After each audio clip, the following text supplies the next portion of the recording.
One of the things that we say at AnswerNet is the manager's job at AnswerNet is to unsuck things that suck. And our job is to support the people picking up the phones.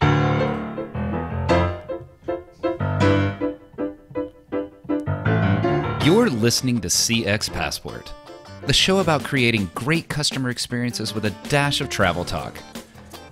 Each episode, we'll talk with our guests about great CX, travel, and just like the best journeys, explore new directions we never anticipated. I'm your host, Rick Denton. I believe the best meals are served outside and require a passport. Let's get going.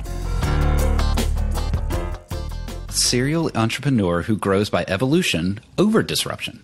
Intriguing. A drummer for rock and roll bands? Cool. A father of 5 with a blending of 5 more? Energizing. A teacher at Wharton School of Business? Impressive. Oh, an Eagles fan. Well, alas, that's disappointing to me as a Cowboys fan, but well, I'll forgive him.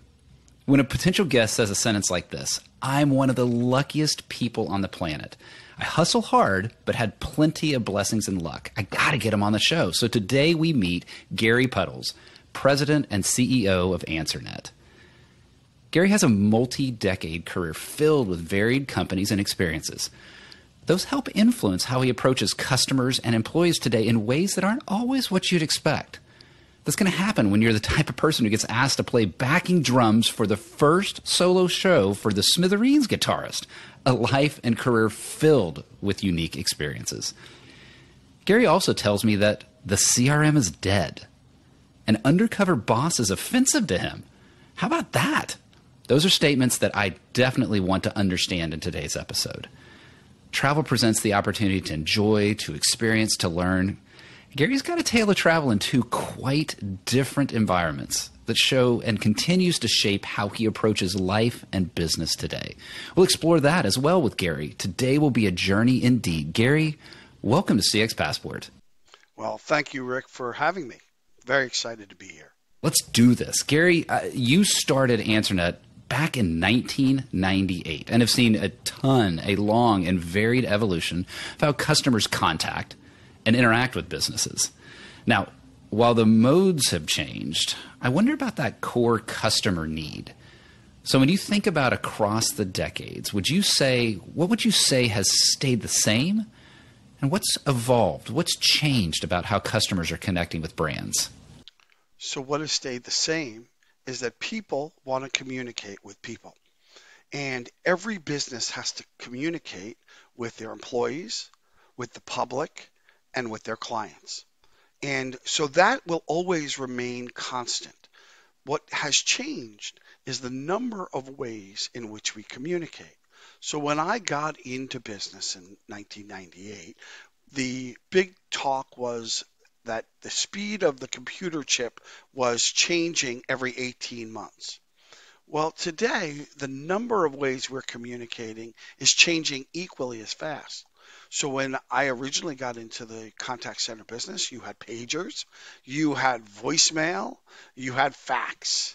Today, we have all of the social media, we have Skype, we have RTC, real-time communications from the actual browser. There are hundreds of ways that businesses communicate, and understanding how businesses communicate is the same, but how they communicate and how they're working in different channels has significantly changed. Yeah, that gives me the thought of when you said that we're expanding the channels, right? And then that's something that I think a lot of us would have sort of come to realize, right? We think back to pagers, we think back to email. My gosh, I probably wrote a physical letter to a company at one point in my history. And yet you talked about the expansion of those contact modes. It does seem like, though, that sometimes businesses are pushing towards continuing to contract those, more about what are the modes that are appealing to the business, but not necessarily the mode that the customer wants. How are you seeing that evolution? And I'm specifically thinking about the business saying, okay, I want them to use the bot. I only want them to be in the digital channel. I don't want them to engage with humans. How are you seeing that tension play out in the business versus customer world? Businesses want to channel where their customers communicate with them and how they communicate with them, and it fails almost every time. Trying to force somebody to communicate in a particular way is not really going to help the business. Businesses have to be prepared to communicate in the way their clients want to communicate.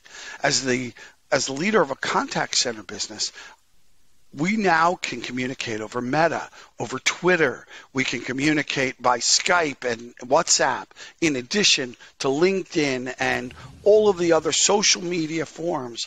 So businesses today are having a much more difficult time because they have to be omni-channel. And more importantly, there's always been this tension between human interaction and technology. GPT chat is now the big cool thing, right? But GPT chat is nothing more than the sum of what it finds on the web, as opposed to sort of this creative thinking and understanding the emotional impact of communication. And I think that's where the human being comes in. So that's where we see businesses struggle. They want to tell you what to do, but it goes all the way back to the beginning of the internet. When a lot of those early internet companies built their business plans, they had no intention of providing live customer care, and many of them failed because of it. This is your captain speaking. I want to thank you for listening to CX Passport today. We've now reached our cruising altitude, so I'll turn that seatbelt sign off. While you're getting comfortable, hit that follow or subscribe button on your favorite podcast app so you'll never miss an episode. Love it if you'd tell a friend about CX Passport. Leave a review so others can discover the show as well. Now, sit back and enjoy the rest of the episode. Yes. Oh, absolutely. And you're certainly speaking to my heart there, that I think there's a great place for digital solutions. Listeners will probably roll their eyes as I start to say this, because I've said it so many times. I don't want to talk to a human when I'm booking a restaurant reservation. I want to use a digital solution. But by golly, when my flight is canceled, my family's stranded in Fort Lauderdale, well, then, yes, I want a human and I want somebody to work with me there. So it's my choice as the customer what channel I want to engage with. And what you're saying there, the internet companies and those that have started without even considering a live option will find themselves struggling going forward. When you and I talked earlier, you had mentioned that there was a new service, something you were really proud of that y'all have developed, this answering service platform. I'm curious, describe it, certainly. Tell me more about that. But what's driving the need for and the development of this platform? So the platform called Answer My Texts is a platform that allows businesses to text enable their business line number, which is not that unique today, but it gives them a program that allows them to answer texts on their business line. But here's where it gets cool. What we've done is we've now allowed clients, they can answer their texts from their business line, but if they don't answer it, they can have it automatically get forwarded to an answering service. So what we've done is taken a model that is over 100 years old with voice and moved it to chat, to text, to email, to every other non-voice channel. And that will change the game, because small business owners have been struggling to get a way to communicate in the non-voice channels in actual real time or near real time. And that's been a struggle for them. And I think that's slowed down the adoption of texting. And as you know, as we talked about, I was part of a team that brought texting to the U.S. So I know that that's always been a killer business app, the killer app for the phone. But until small businesses fully adopt it so that every number is assumed to be text enabled, we're never going to have full adoption of the non-voice channels. That's an important distinction that I don't think I fully appreciated when you and I were talking about this earlier, is how this is so helpful to that smaller business, that medium-sized business. And I can see how that would be particularly valuable both to the business and to me, the customer, that I get to engage in the channel that I want to engage in. Where it's really a struggle is when you're in a small business and you have a receptionist who wants to go to lunch. This is what the answering service industry has done for 100 years. I mean, part of my company at one time was known as the Western Union Telephone Answering Service. So we go way back in the 20s, right? And so it's really been almost 100 years that operators have answered the phone calls of businesses, and the proliferation of the number of channels, just like we talked about, has not the technology to allow third parties to only answer it when the business owner or the business team can't. That's brand new. And that, I think, is going to be one of the biggest changes in the adoption of the way businesses do, how the way small businesses work. For example, you're a plumber, you're under the sink, you get a text. The other big thing is our cell phones are very personal.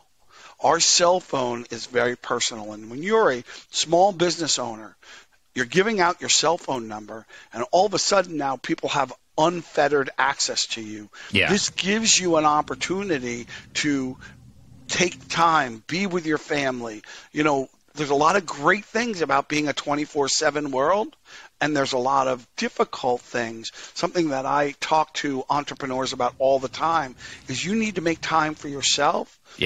And you need the comfort to know that your business is being handled when you're not available. Boy, I'm grinning from ear to ear. One, that makes complete sense. I can totally visualize the handyman that we have a fantastic relationship with. Exactly that.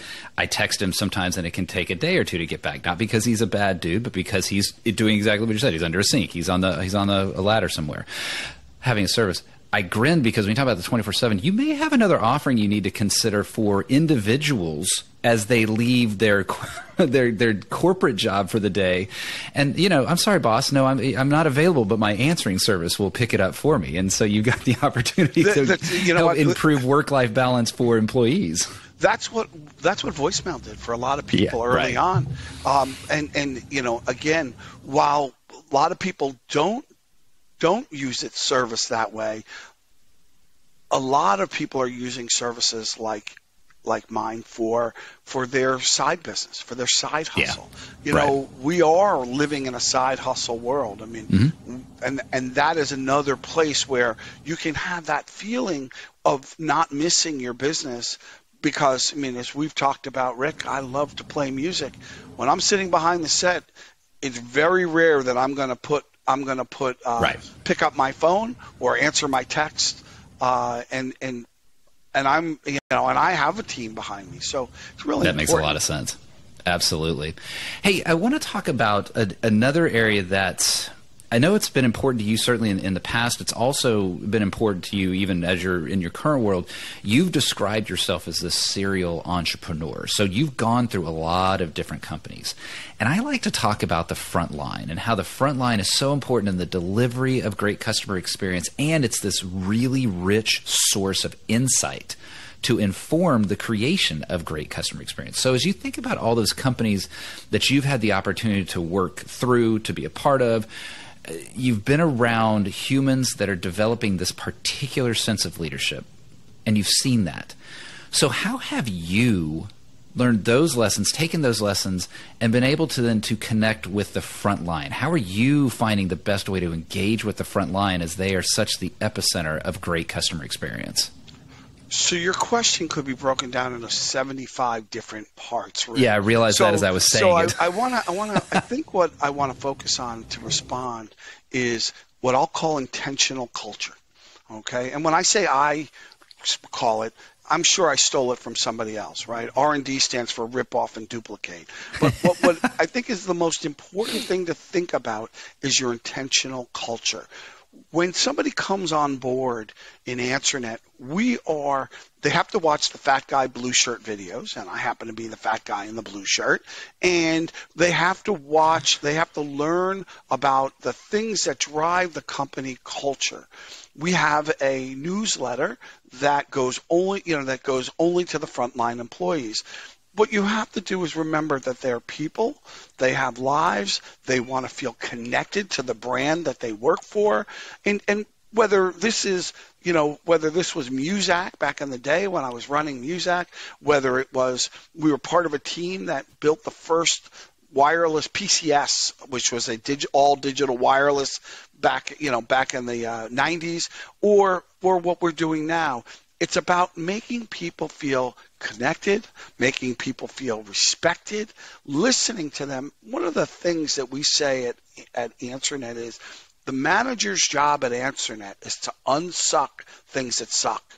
And our job is to support the people picking up the phone. So our org chart looks like concentric circles with the agents in the middle, and everybody's has to support the agents in the middle. It's not a hierarchical thing, and we supplement that with a thing called management without walls. Now, management without walls is a concept where you can go to any manager in the company without fear of territorialism, reprisal, etc. And we have an employee hotline. We offer that service and we use it ourselves. And the idea is we want people to feel like there's always a place to go where they can feel safe, where they can feel respected. And that's really what most people want is they want to get up in the morning. They want to have some security. They want to go to work, feel respected and appreciated, and they want to go home and have the rest of their life. And one of the things I learned as we grew, and we grew from 20 people to nearly 2,000, is that you have to be more centered on family. I won't call it work-life balance because that just doesn't exist. It's about what are the things that are important to the people you work with that will make them want to be a part of your organization, because now with remote work, they can be a part of almost any organization. Yeah, absolutely. And that approach to talent, that approach to connecting with the front line, and I like how you sort of extended even beyond the front line. It's really just connecting and creating that culture throughout an entire company. It's understanding your employee. It's almost the cliche that we talk about in the customer world. Okay, I need to listen to my customer and then act on what I've heard. You are listening to your employees, you're connecting with them, and then you're acting upon what they're expressing, either verbally or just as part of being a human, what their needs are when they come into work. And you mentioned, listening to your customer. Remember that most of our clients are actually not the people we're talking to. We're talking to their clients. So it becomes even more important for us to listen and for us to report back to a client as to things that we're hearing that will affect their brand and make sure that they're matching their brand promise as we try to match our own brand promise. I can sense a lot in what you're describing, your personality and how your personality is carrying forward. I mentioned this in the introduction that you'd had some interesting travels, even as I'm about to ask you about two places that are distinctly very different. And I could sense this observant eye and heart when you were telling me the story. So I want to bring that story and those observations into the show. You have traveled to both Cuba and the Caymans. And these are islands, for those that may not know their map as well, they are super close to each other. If you're flying from Miami to Grand Caymans, you're flying over Cuba to get there. They are miles apart, however, in experience. So what was it like for you to travel to both of those destinations? Well, Cuba was a very sad place for us. And the reason it was sad is because people were really wanting to connect to the rest of the world, but they can't. They couldn't. And almost everybody had a side hustle. Almost everybody was trying to figure out a way to make money, and to live somewhat a better life. But the best story I can tell you about the sadness was we hired a guide in Cuba because we don't know the country, we don't know the culture, so we hired a guide. And we had about 3 hours between one tour and the dinner. And so I said to the guide, "Where are you going?" And she told me that she was going to sit in the lobby for 3 hours. And I said, "Well, you want to use the pool?" I went, "We don't care. You can just say you're with us." No, I could never do that. So then I went to then I said, "Well, are you going to work on your phone or do something?" She said, "I don't have internet." And I knew that I got free internet And I went up to the front desk. I said, "Can I get free internet for my guide?" They were like, "No." I said, "Okay, can I have the card for free internet?" And they said, "Sure." And I handed it right in front of them to the guide, who was completely embarrassed. But it was that kind of have and have not.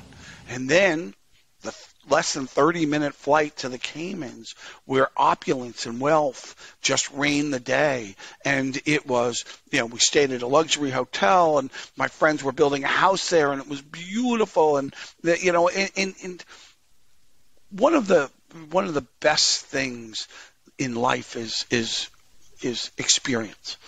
Things don't mean much. Right. I have a nice house, I have a car, but things aren't what drive me. Experiences drive me, and I'm very lucky. And I have a wife who's my partner in crime and also partner in experience. So we travel together, and we travel together very, very well.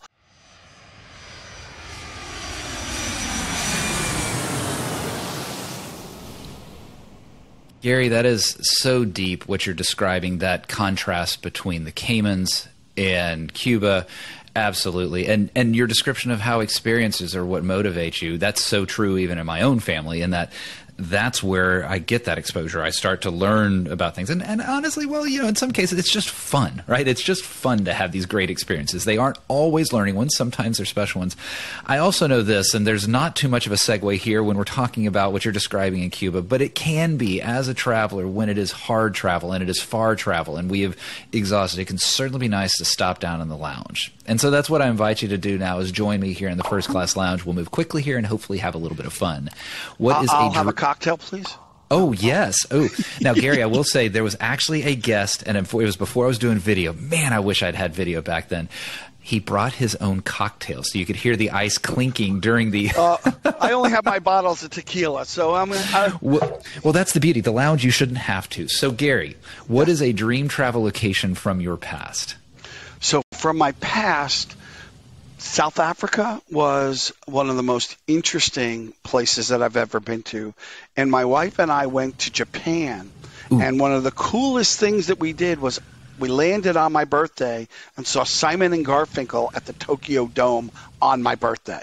Whoa, that's a surreal moment. It was amazing, and we were hungry. So we went to this little booth, like cart, and all we saw were these round balls, look like fried dough, and we said, "We'll take one." And we took a bite, and it was squid balls in potato. So I mean, all my favorite food groups. It was great. I love those, and I'm brain farting the name. We just got back from Japan. It was a holiday trip as we took my son overseas for him to study abroad, and we just made a vacation out of it before it. And I loved those little squid octopus balls. Spectacular. They were wonderful. Japan, what a great place to be for your past. Now, you've had South Africa, you had Japan, so what is a dream travel location for your future? What's next? So there are two that I really want to get to, but I don't think I'm going to get to them while I own the company, because both of them I would want at least 2 weeks, and one is Australia and the other is Israel. So those are two places with great historical and emotional significance for me. And so those would be two of my dream places to get to. In the meantime, my wife and I just got back from Colombia, which was so cool. So, ooh, okay. All of those. Yeah, I mean, that's what's, again, I have a ride or die who's my best friend, and we have the best time traveling and seeing new things. Oh, that's awesome. I love that. I love having that and the experiences that you've had and the ones that you're intending to have. Now, we talked about squid balls, and so I'd love to ask, what is the favorite thing of yours to eat? Well, my favorite food is prime rib.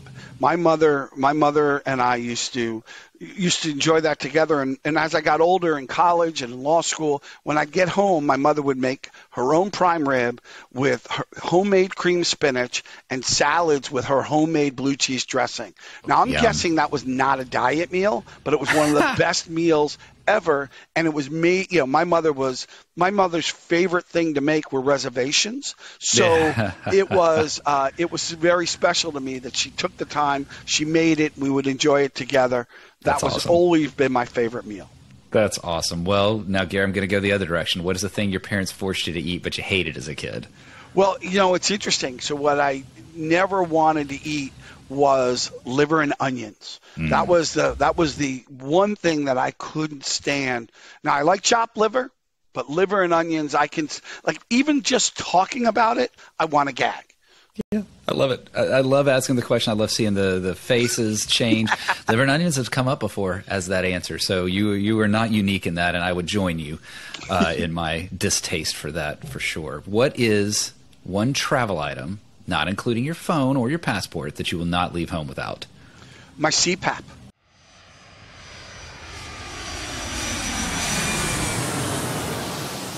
Gary, I mentioned this in the intro.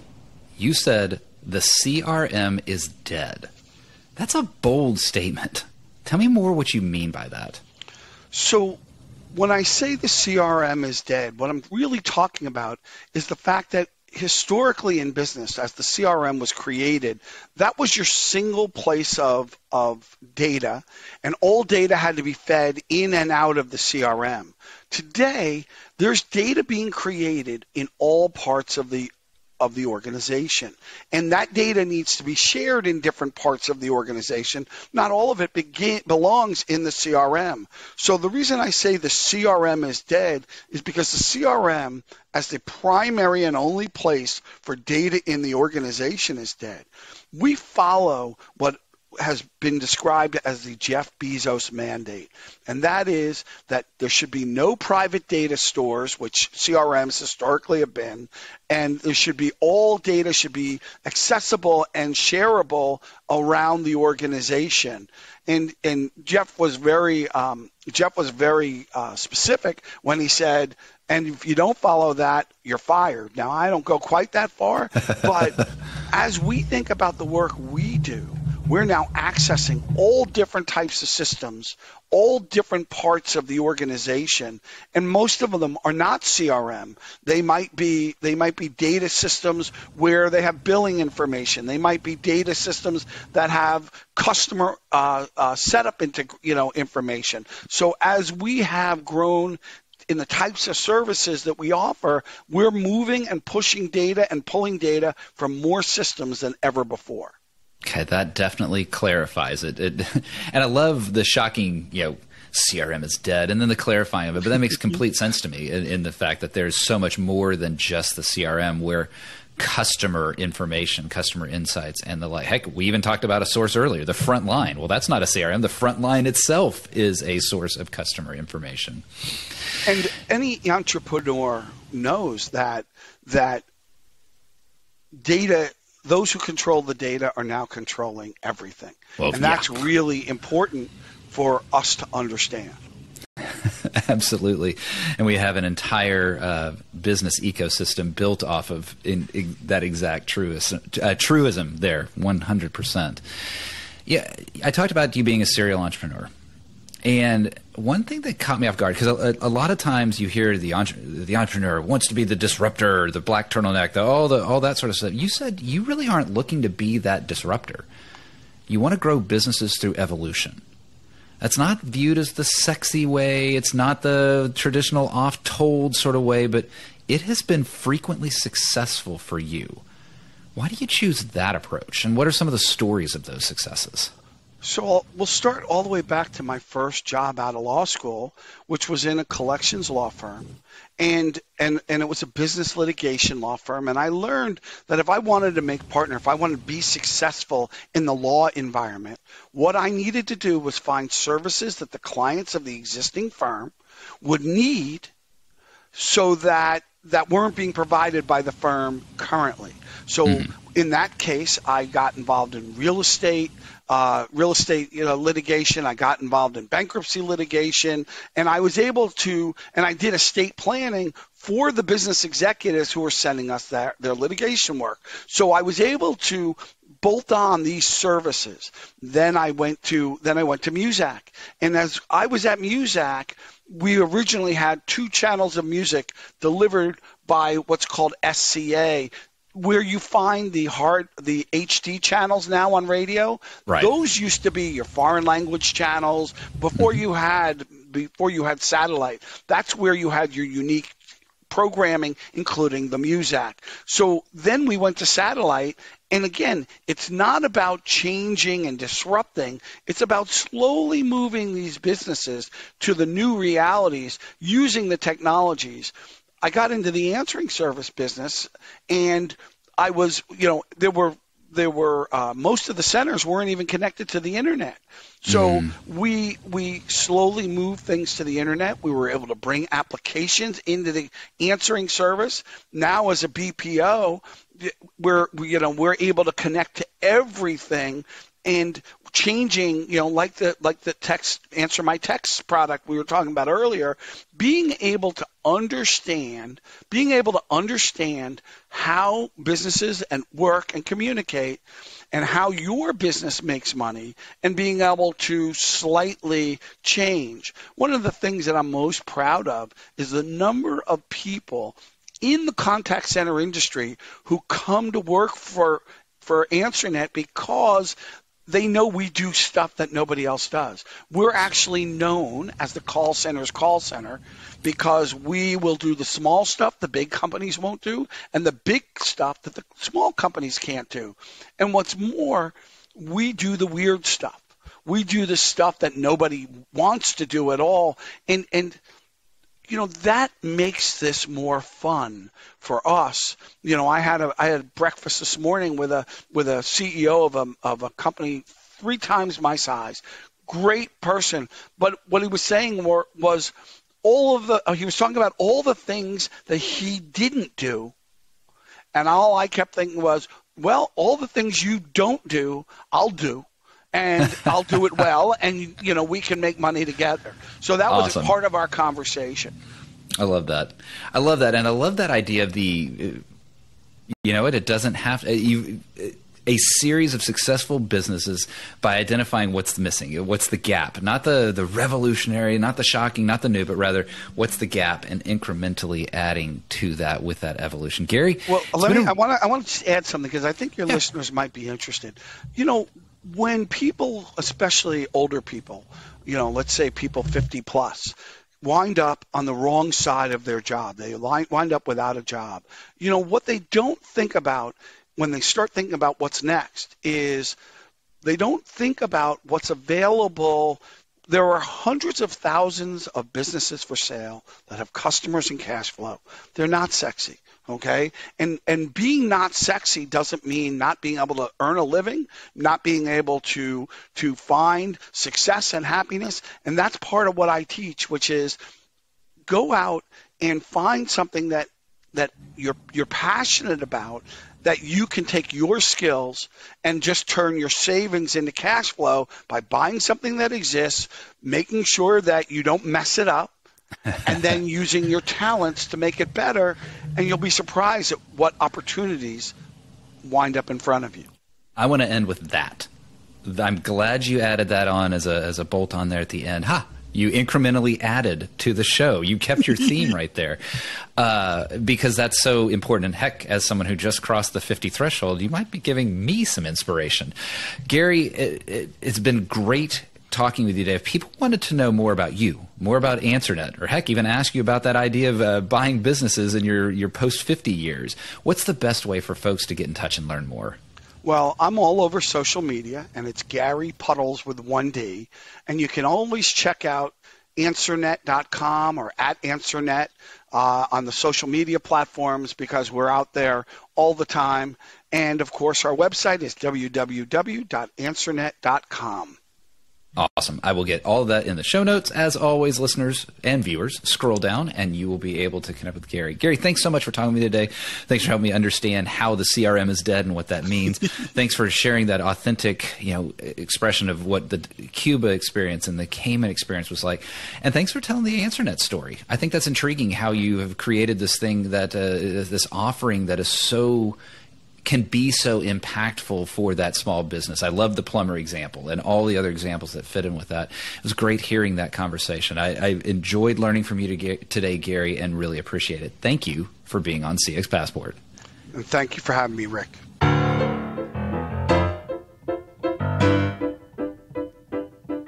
Thanks for joining us this week on CX Passport. If you like today's episode, I have 3 quick next steps for you. click subscribe on the CX Passport YouTube channel or your favorite podcast app. Next, leave a comment below the video or a review in your favorite podcast app so others can find and enjoy CX Passport too. Then head over to cxpassport.com for show notes and resources that can help you create tangible business results by delivering great customer experience. Until next time, I'm Rick Denton, and I believe the best meals are served outside and require a passport.